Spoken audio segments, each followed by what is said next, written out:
Ladies and gentlemen, now for official introduction, the fighter fighting out of the red corner, weighing in at 53.9. She's 44, stands 5'6".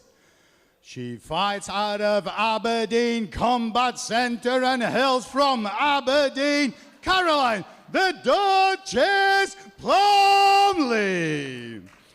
And her opponent fighting out of the blue corner, weighed in at 54. She's 20, stands 5'3". She fights out of Scottish Hit Squad and hails from Scotland, Georgia Hackland. Your referee, Mr. Carsten Langlois.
Side control, well done.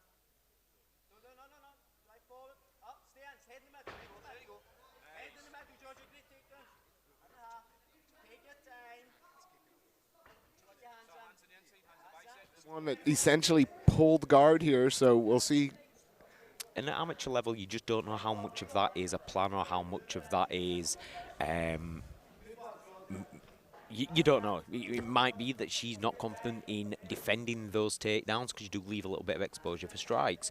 So the smartest thing to do would be to pull guard, and it being one of the first things that you learn in any jiu-jitsu class, you're going to be confident from there, especially with these bigger gloves on. You're not going to take those cutting, damaging blows that you would at pro. No elbows as well, which help. But yeah, but you can see she's fishing for the Kimura there on the on her left side, right side, sorry, on Hackland's left side. And she's keeping the guard closed, hasn't opened it up at all. But you see occasionally she looks to bring it up a little bit. She's threatening to raise that guard to look maybe for the arm or the triangle. But 100%. And people who always bang on about, oh no, you should never close your guard and all this, it's uneducated nonsense. If you watch any of my past fights where I've won from my back, I engage a closed guard, but it's an active closed guard. It's sliding up and down the body, whether it's pinning your shoulders or your hips, whatever's needed to be done there. Very much like Plumley is now. She isn't doing nothing. She's fishing for things, but she's moving the hips. Yeah. But regardless of her movement, of the fact that she was looking, she was still on bottom and defending more than attacking. And that's it. And I think that's the only middle ground that MMA haven't got right yet. You know, a punch strikes the same in MMA. You know, scores the same in MMA as it does in boxing. As it kick scores the same in MMA as it does in kickboxing. But obviously, jiu-jitsu is very, especially traditionally, very heavy in the guard, does not score in MMA quite. You've got to do something pretty. You've got to have something locked in. There has to be the threat of the submission. 100%. I've only ever won one round from my guard before without getting the finish, and it's because I had a guy locked up for 3 minutes and 50 seconds in a triangle choke, which was stopping him from doing anything. Yeah. And, you know, I was just closer to the finish. That's how little it scores. Yeah. Well, seconds have cleared. Round 2 of potential 3 here again. The Duchess, Caroline Plumley. Fighting out of the red corner, the White Arcs gear, Georgia Hackland, the Scottish hit squad fighter in the daisy shorts, yellow top. I'd just like to see Plumley find a little bit of confidence in the power that she throws, like so. It's just that she crashed forward into the clinch, but landed 3 solid knees before the right hand on the disengagement by Hackland. It just seems we're getting a bit more of a reaction each time Hackland 100%, lands. 100%. Hackland looks very, and this is it, Hackland's got a very good MMA striking style, whereas Plumley is very Thai style. Yeah. And unfortunately, it does work. You look at the highest levels, you look at Edson Barbosas, your Jose Aldos and stuff like that, you know, Muay Thai works. But it does leave you kind of stationary in the sense that you can attack a takedown. Yeah. You can step in on your opponent because it's a very proud style. You're not going to give an inch. Yeah. You'll absorb the shot to throw one back. Yeah. We'll see if change the complexion of this round if Plumley. Sorry, I'd like to see what the work Plumley does from top position. She you know, kept herself honest on bottom. A little bit of a low blow there. I have it on good authority that it hurts the ladies as much as it hurts the gents, so we're going to get a little bit of a timeout. Fair enough. I'm not going to argue with it. Yeah, I don't speak about what I don't understand. No, so it's, amen. I'm with you there. That and the fact that both of these young ladies had kicked my lily white ass. I'm not about to. Only if I reckon you'd enjoy it. Depends. Not if they chose to strike.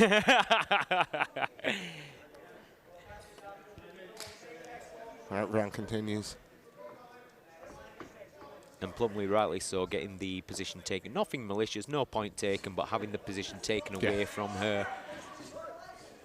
Yeah, I can't take the advantage from an illegal strike. The referee saw the strike, and Carson Lemoine, fairly new to the almighty cage, but not new to UK MMA. Former tough competitor.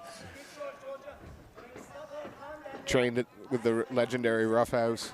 Yeah, and I'm loving more MMA fighters coming through the ranks as referees now, because I think we're going to get a bit of a change in the guard as to how a fight should be kind of played out, because fighters understand those positions on the cage a bit better. You know, when it looks like nothing's happening, but we know everything's happening, and so on. So, she's finding a home for that right hand now.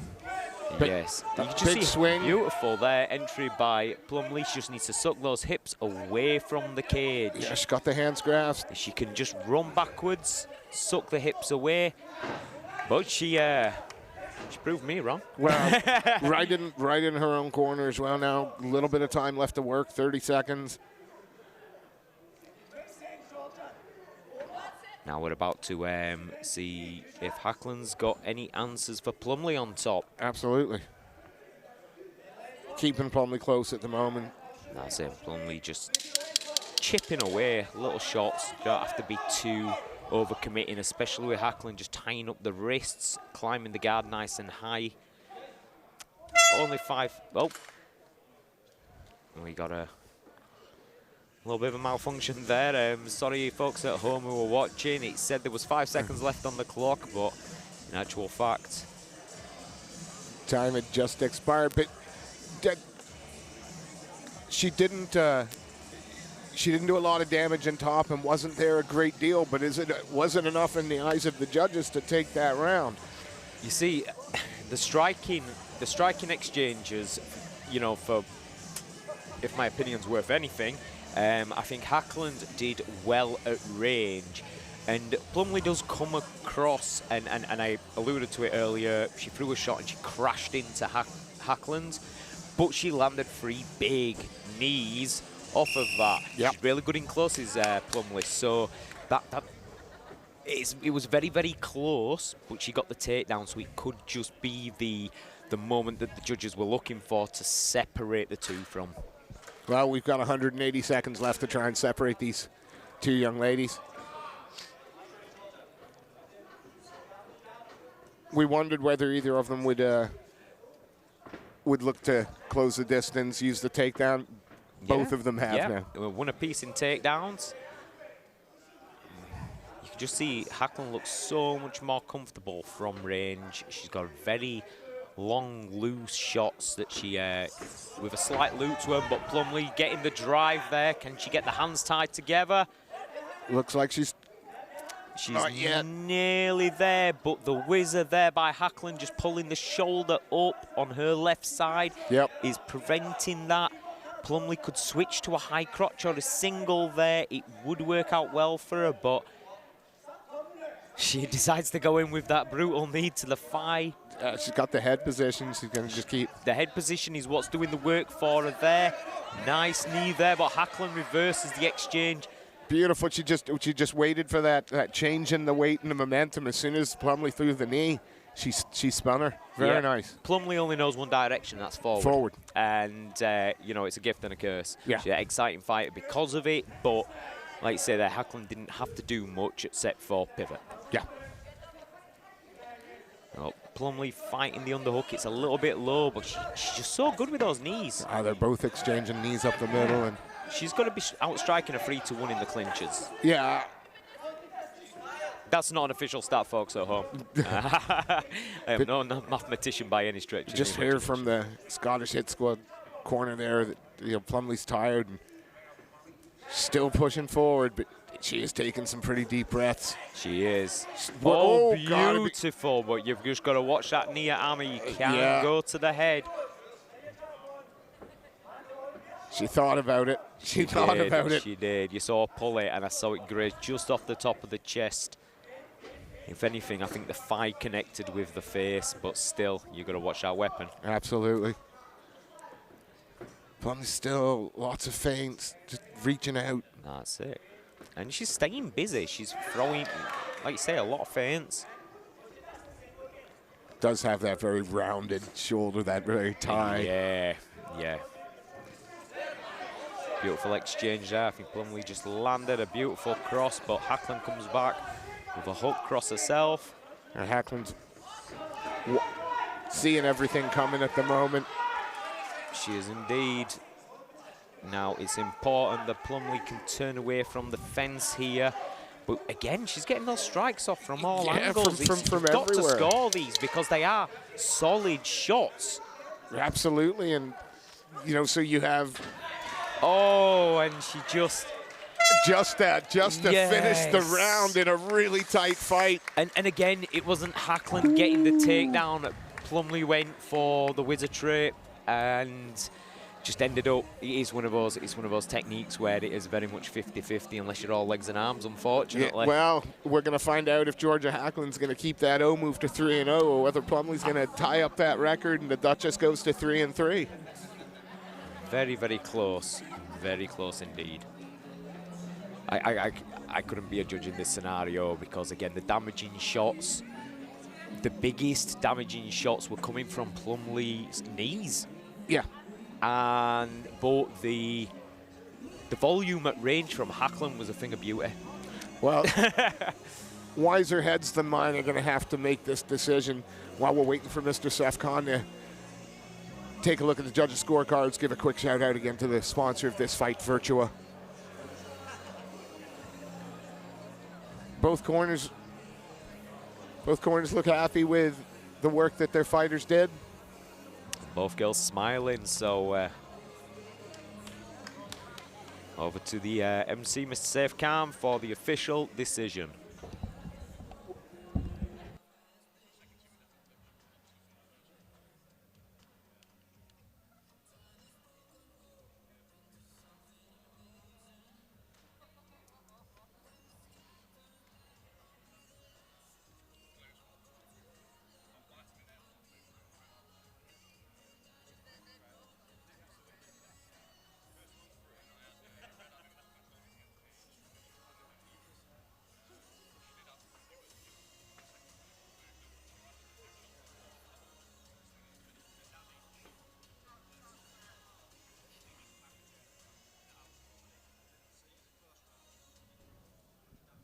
Ladies and gentlemen, after 3 hard-fought rounds, we go to the judges' scorecard. The judges score it as follows.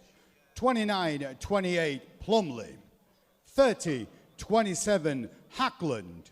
And 30-27 declaring your winner in the blue corner, Georgia Hackland. Please show your appreciation for Caroline Plumley. Split decision win there for the Scottish hit squads, Georgia Hackland, who now moves to 3-0. And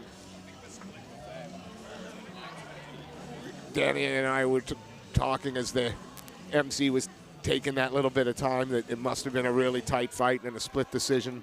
Certainly not unfair.